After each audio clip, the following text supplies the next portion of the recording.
Hello my dear students, I am Neeraj Kumar Chaudhary और physics teacher. बच्चों, आज मुझे समझाना है how to solve problems.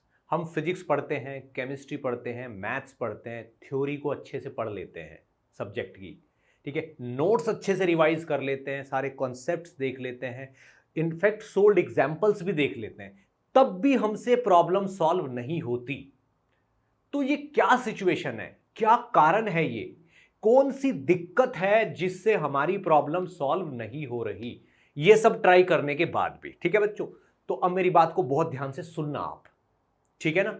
How to solve problems, problems को यानी कि जो अनसोल्व्ड क्वेश्चन है, न्यूमेरिकल है, अनसोल्व्ड क्वेश्चन है, उसको कैसे सॉल्व करना है, ठीक है ना। पहले तो आराम से ये सोचो कि चलो आपको एक सवाल मिल रहा है, आपको एक क्वेश्चन मिला है, आपको वो पढ़ना है। पढ़ने के बाद मान लो वो आपसे क्वेश्चन हो जाता है, तो इस प्रोसेस में क्वेश्चन मिलने से क्वेश्चन के हो जाने तक, आंसर हो जाने तक आपकी क्या फीलिंग्स चलती हैं, कौन कौन सी स्टेप्स आप लेते हो।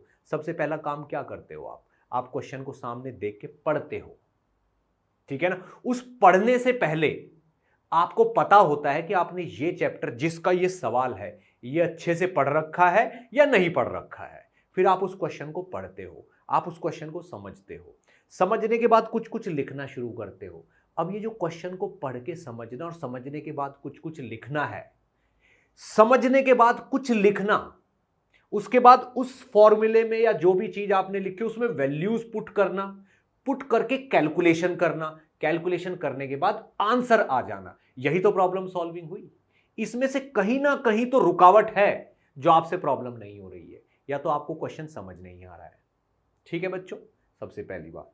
या फिर आपने क्वेश्चन समझ लिया, आप उसके बाद कुछ कुछ लिख नहीं पा रहे हो, यानी कि क्वेश्चन को समझने के बाद कुछ लिख नहीं पा रहे हो, दैट मीन्स आपकी कॉन्सेप्ट की क्लैरिटी अच्छी नहीं है, ठीक है। उसके बाद आपने कुछ कुछ लिख भी लिया, लिखने के बाद आप उसमें वैल्यू पुट करके आंसर नहीं ला पा रहे हो, दैट मीन्स आपकी कैलकुलेशन में दिक्कत है, या आपको कैलकुलेशन करते हुए आलस आता है, या आप झिझक रहे हो, या फिर आपकी कैलकुलस अच्छी नहीं है, आपकी ट्रिग्नोमेट्री अच्छी नहीं है, आपकी मतलब अलजेब्रा की कोई क्वाड्रेटिक कोई पॉइंट ऐसा है, इंटीग्रेशन अच्छा नहीं, कुछ तो कारण है, तो आंसर नहीं आ रहा है। इन तीन कारणों को ही हमें दूर करना है।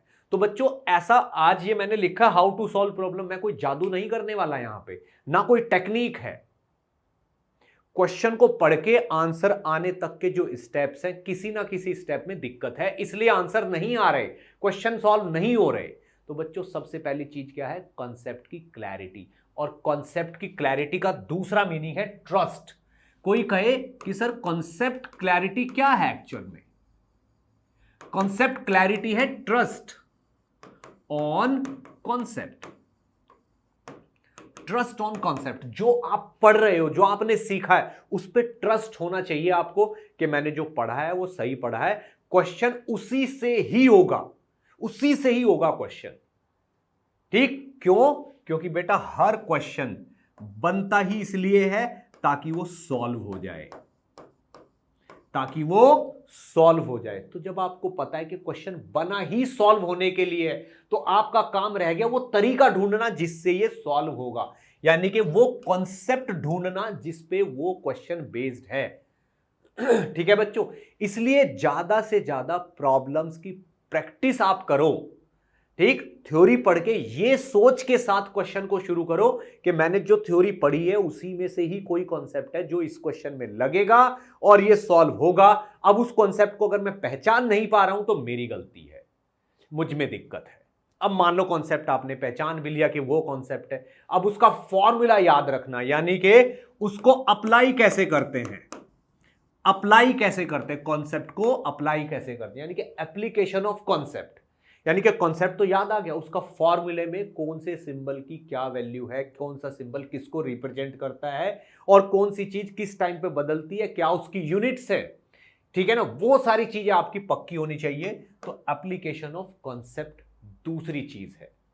तीसरी चीज जो सबसे इंपॉर्टेंट है वो है कैलकुलेशन।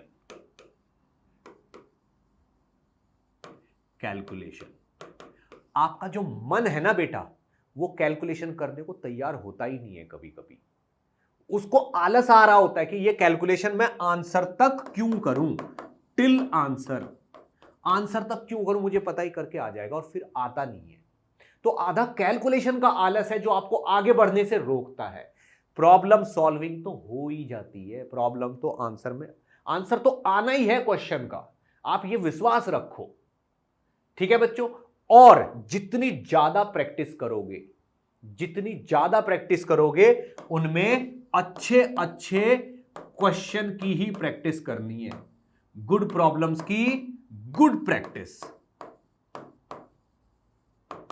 इसका मतलब क्या हुआ, गुड प्रॉब्लम गुड प्रैक्टिस, यानी कि आपको बहुत ही अच्छा मटेरियल पिक करना है और उसकी प्रैक्टिस करनी है, प्रैक्टिस भी ईमानदारी से। और बच्चों, कोई भी क्वेश्चन अगर आप ट्राई कर रहे हो और उसका सॉल्यूशन आपके पास है, तो पहली 2 या 3 ट्राई तक सॉल्यूशन नहीं देखना, उसके बाद जब आप कर लो, आंसर आ जाए या नहीं आए, तब सॉल्यूशन देखना और सोचना है, डिफरेंस देखना कि मैंने क्या किया और इसने क्या किया, कहां पे मैं लैग कर गया या कहां पे ये लैग कर गया। ठीक है बच्चों, तो पूरी एकदम ये मन बना के क्वेश्चन करना है कि यार ये क्वेश्चन तो सॉल्व होना ही है, अगर कुछ नहीं हो रहा है, कुछ दिक्कत है, तो कुछ मुझे पता नहीं है, कुछ मैं जानता नहीं हूं, और वो जानना है, अब मुझे उसी का पता करना है जिससे ये सवाल होगा। तो इस थॉट को मन में लेके आपको प्रॉब्लम्स सॉल्व करनी है। ठीक है बच्चों, पढ़ते रहिए, बेस्ट ऑफ लक।